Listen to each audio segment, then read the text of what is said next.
I mean, industriousness involves sacrificing the present for the future, something like that, and it seems like you have to be able to conceptualize time in order to sacrifice the present for the future.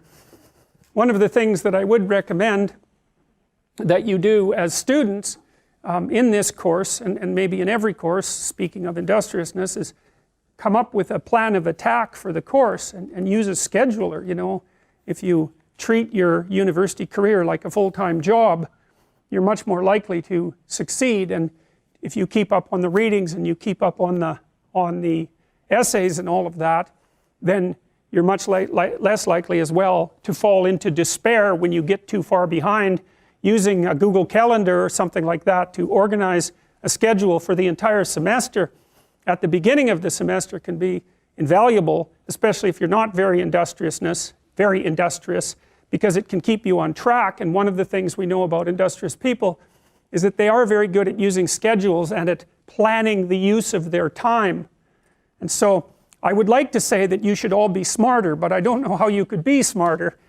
We don't know anything about how to improve intelligence, and I suppose we don't really know anything about how to improve industriousness either, but I can tell you that people who are industrious come up with a strategy for solving the problem that's ahead of them, and then they do whatever they can to stick to the strategy. And so, for example, if you sat down today or tomorrow for a couple of hours, 3 hours, and you filled in a Google Calendar, whatever you happen to use, with a strategy for studying, and a list of when all your assignments are due and all of that, and when you're going to sit down and study, then you won't be in a position where you have to cram for 10 hours a day hopelessly right before, you know, an important exam. It's also a very ineffective way of studying, by the way.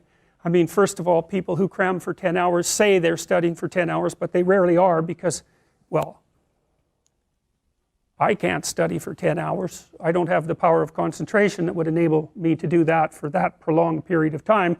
I can manage about 3 hours of intense intellectual activity before I'm pretty done. And it's also the case that if you study and then sleep and then study and then sleep and then study and then sleep, you space it out, then you're much more likely to remember.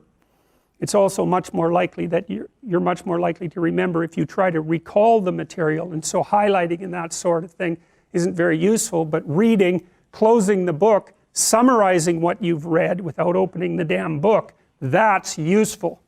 And the reason for that is that you're practicing remembering, and that's what you have to practice. If you're practicing memorization, you have to practice remembering. You don't just go over the thing over and over. That'll help you with recognition memory, but it won't help you with recall memory.